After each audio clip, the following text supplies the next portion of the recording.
হয় শুনাচোন একচুৱেলি এইফালে ব্লগ শ্বুট হৈ আছে হা নুসুধাকৈ ব্লগ কৰি আছোঁ কমফৰ্টেবল নে হাই ক'বা নে আমাৰ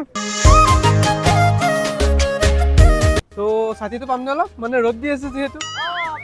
ত' এইফালে ধুনীয়াকৈ ছাতি দি দিছে আৰু বাইদেউ তোমাৰ নাম ৰিফানা ত' হাই ৰিফানা ত' এইফালে ৰিফানা সকলো 1 মিনিট ৰৈ দিওঁ নেকি অলপ গৈ থাকিলে ৰিস্কি হৈ যায় ন গাড়ী আহিছে যিহেতু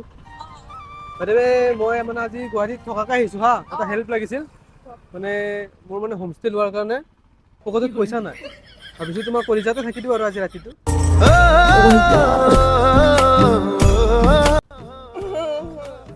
পাৰিনে কেলে কাৰণ এইটো কি কাম এতিয়া চিজি আছিলে লাইনটো চিজি নহয় আকৌ ধুনীয়া লাইন আছিল মই তোমাৰ কলিজাত আজি ৰাতিটো থাকিম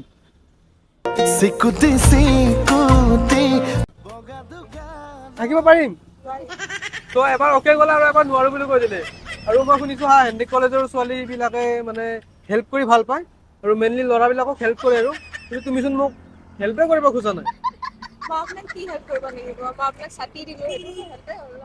बात तो सही है অ' সেইটোও হয় মৰমতে ছাতিটো দিছে সেইটো হেল্পে হয় ন মৰমত দিছে ন ছাতিটো অঁ মৰমত ভাই নিচিনা চ' এনেকৈ নক'বা আকৌ ভাই বুলি কেলৈ খোৱা চবতো মানে ভাই মই যেনেকৈ মানে যাক মই হেল্প কৰোঁ নাই মই সিহঁতক মানে কি কয় ফেমিলি ৰিলেশ্যন মই আকৌ ভাবিছিলোঁ তোমাক আমাৰ ঘৰতে লৈ যাওঁ ফেমিলি ৰিলেশ্যন হ'বতো তোমাক মাৰ বোৱাৰী কৰি লৈ যাম নহয়